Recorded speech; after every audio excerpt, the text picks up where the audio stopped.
ನಮಸ್ಕಾರ. ಪರ್ಫೆಕ್ಟ್ ರುಚಿ ಚಾನಲ್ಗೆ ಸ್ವಾಗತ. ನಾನಿವಾಗ ಕಡಲೆ ಉಸ್ಲಿ ಯಾವ ರೀತಿ ಮಾಡೋದು ಅಂತ ತೋರಿಸ್ತಾ ಇದ್ದೀನಿ. ಗಣೇಶನಿಗೆ ತುಂಬ ಪ್ರಿಯವಾದ ಕಡಲೆ ಉಸ್ಲಿ ನೈವೇದ್ಯ ಮಾಡ್ಬೋದು, ಮತ್ತು ನಮಗೆ ತಿನ್ನೋದಕ್ಕೂ ಚೆನ್ನಾಗಿರುತ್ತೆ. ಇವಾಗ ಯಾವ ರೀತಿ ಮಾಡೋದು ಅಂತ ತೋರಿಸ್ತಾ ಇದ್ದೀನಿ. ನಾನು ಒಂದು 8 ಅವರು ಕಡಲೆಕಾಳು ನೆನೆಸಿಟ್ಕೊಂಡಿದ್ದೀನಿ. ಓವರ್ನೈಟು ನೆನೆಸಿ ತೊಳೆದು ತೆಗೆದಿಟ್ಕೊಂಡಿದ್ದೀನಿ. ಮತ್ತು ಮೀಡಿಯಮ್ ಸೈಜ್ದು 2 ಈರುಳ್ಳಿ, ಮತ್ತು ಹಸಿಮೆಣಸಿನ್ಕಾಯಿ ಪೇಸ್ಟು ಸ್ವಲ್ಪ, ಮತ್ತು ಶುಂಠಿ ಬೆಳ್ಳುಳ್ಳಿ ಪೇಸ್ಟು, ಮತ್ತು ರುಚಿಗೆ ತಕ್ಕಷ್ಟು ಉಪ್ಪು, ಸ್ವಲ್ಪ ಚಿಟಿಕೆ ಅರಿಶಿನ ತೊಗೊಂಡಿದ್ದೀನಿ, 1 ಕಡ್ಡಿ ಕರಿಬೇವು, ಮತ್ತು ಸ್ವಲ್ಪ ಕೊತ್ತಂಬರಿ, ಮತ್ತು ಒಗ್ಗರಣೆಗೆ ಎಣ್ಣೆ, ಮತ್ತು ಸ್ವಲ್ಪ ಹಸಿ ತೆಂಗಿನಕಾಯಿ ತುರಿದಿಟ್ಕೊಂಡಿದ್ದೀನಿ, ಒಂದು ಅರ್ಧ ಕಪ್ ಆಗೋಷ್ಟು, ಮತ್ತು ಸ್ವಲ್ಪ ಸಾಸಿವೆ. ಇವಾಗ ಕುಕ್ಕರ್ಗೆ ಕಡಲೆಕಾಳು ಹಾಕ್ಕೊಂಡಿದ್ದೀನಿ. ಸ್ವಲ್ಪ ನೀರು ಸೇರಿಸ್ಕೊಳ್ಳೋಣ. ಇದಕ್ಕೆ ಇವಾಗ ರುಚಿಗೆ ತಕ್ಕಷ್ಟು ಉಪ್ಪು ಹಾಕ್ಕೊಳ್ಳೋಣ.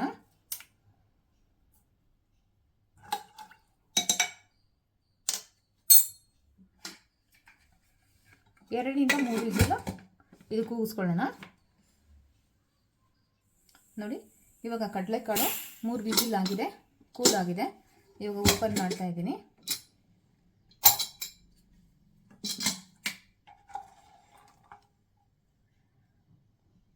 ನೋಡಿ, ನೀಟಾಗಿ ಬೆಂದಿದೆ. ಇವಾಗ ಇದನ್ನು ಬಸ್ಕೊಂಡು ಕಾಳು ಸಪ್ರೇಟ್ ಮಾಡ್ಕೊಳ್ಳೋಣ.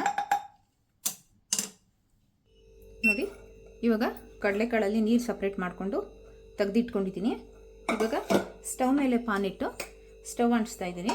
ಒಗ್ಗರಣೆಗೆ ಹಾಕ್ಕೊಳ್ಳೋಣ. ಒಂದು 2 ಟೇಬಲ್ ಸ್ಪೂನು ಎಣ್ಣೆ ಹಾಕ್ತಾಯಿದ್ದೀನಿ. ಕಡಲೆ ಉಸ್ಲಿಗೆ ಎಣ್ಣೆ ಜಾಸ್ತಿ ಹಾಕಿದ್ರೂ ಚೆನ್ನಾಗಿರಲ್ಲ, ಎಣ್ಣೆ ಆಗಿಬಿಡುತ್ತೆ. ನೋಡ್ಕೊಂಡು ಹಾಕಿ.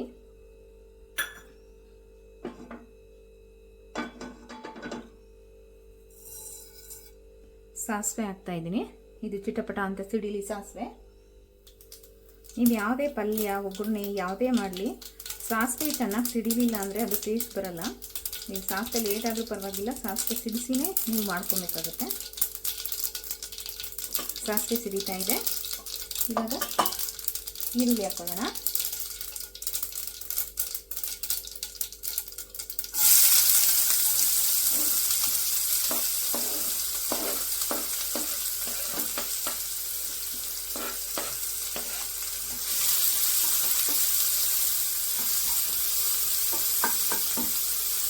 ಇದು ಸ್ವಲ್ಪ ಬಾಡಲಿ, ಒಂದು ಅರ್ಧ ನಿಮಿಷದಿಂದ 1 ನಿಮಿಷ ಬಾಡ್ಕೊಂಡ್ರೆ ಸಾಕಾಗುತ್ತೆ.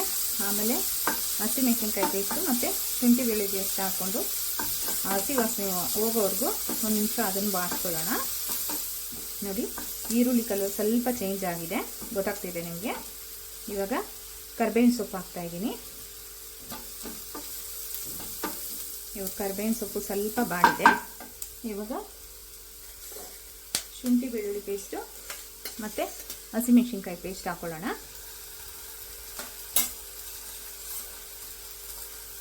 ಇದು ಸ್ವಲ್ಪ ಹಸಿ ವಾಸನೆ ಹೋಗೋವರೆಗೂ ಆಡಿಸ್ಕೊಂಡ್ಬಿಡೋಣ.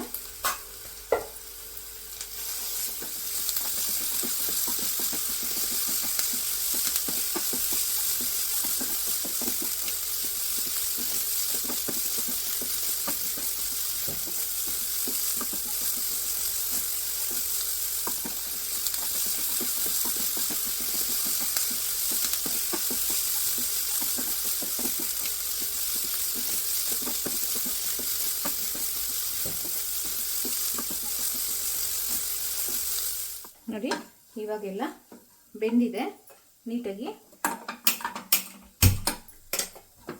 ಶುಂಠಿ ಬೆಳ್ಳುಳ್ಳಿ ಪೇಸ್ಟಲ್ಲೂ ಹಸಿ ವಾಸನೆ ಹೋಗಿದೆ. ಇವಾಗ ರುಚಿಗೆ ತಕ್ಕಷ್ಟು ಉಪ್ಪು ಮತ್ತು ಅರಿಶಿನದ ಪುಡಿ ಹಾಕೊಳ್ಳೋಣ.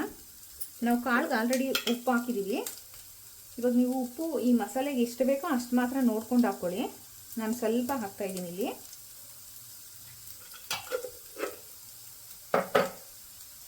ಮತ್ತು ಅರಿಶಿನದ ಪುಡಿ ಹಾಕೊಂಡು ನೀಟಾಗಿ ಹಿಂಗೆ ಮಿಕ್ಸ್ ಮಾಡ್ಕೊಳ್ಳೋಣ.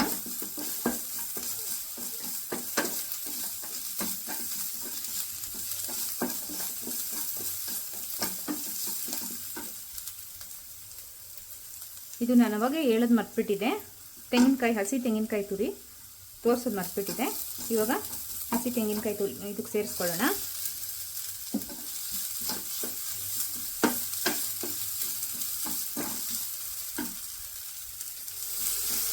ಉಸ್ಲಿ ಆಗ್ತಾ ಇದೆ ನೋಡಿ. ಎಲ್ಲ ಮಸಾಲೆ ನೀಟಾಗಿ ಬೆಂದಿದೆ. ಇವಾಗ ಕಡಲೆಕಾಳು ಹಾಕ್ಕೊತಾ ಇದ್ದೀನಿ.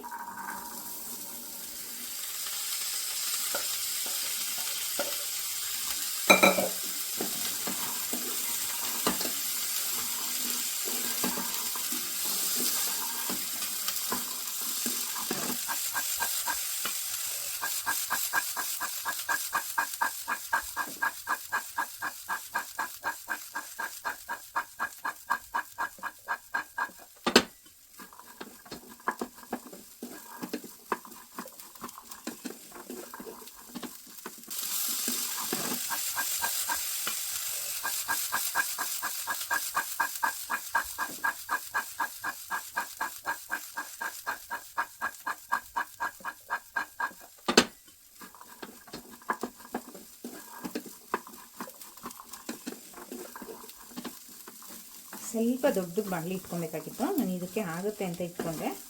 ಓಕೆ, ಅಡ್ಜಸ್ಟ್ ಮಾಡ್ಬೋದು. ಹಾಗಾಗಿ ಸ್ವಲ್ಪ ಚೆಲ್ತಾ ಇದೆ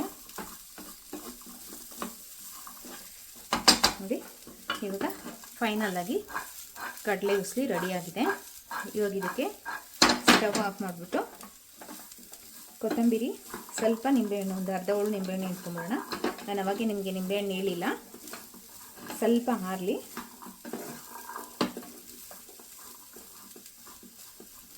ನೋಡಿ, ಇವಾಗ ಕಡಲೆ ಉಸ್ಲಿ ರೆಡಿಯಾಗಿದೆ. ಇವಾಗ ಸ್ಟವ್ ಆಫ್ ಮಾಡ್ತಾ ಇದ್ದೀನಿ ನೋಡಿ. ಇವಾಗ 1 ನಿಮಿಷ ಬಿಟ್ಟಿದ್ದೀನಿ. ಇವಾಗ ಫೈನಲ್ಲಾಗಿ ಕೊತ್ತಂಬರಿ ಮತ್ತು ನಿಂಬೆಹಣ್ಣು ಹಾಕ್ಕೊಂಡು ಮಿಕ್ಸ್ ಮಾಡ್ಕೊಳ್ಳೋಣ.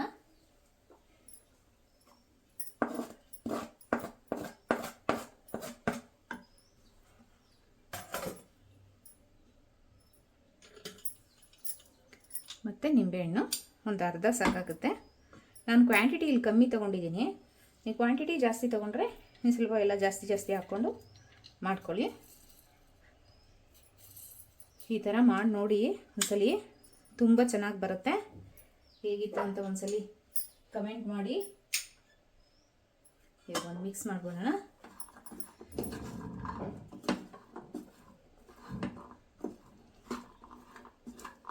ನೋಡಿ, ಬಿಸಿ ಬಿಸಿ ಕಡಲೆಕಾಳು ಉಸ್ಲಿ ರೆಡಿಯಾಗಿದೆ. ಸರ್ವ್ ಮಾಡ್ತಾ ಇದ್ದೀನಿ. ಇವಾಗ ಮಾಡ್ತೀನಿ ನೋಡಿ. ಕಡಲೆ ಉಸ್ಲಿ ಬಿಸಿ ಬಿಸಿ ರೆಡಿ ಆಗಿದೆ. ಸರ್ವ್ ಮಾಡಿದ್ದೀನಿ.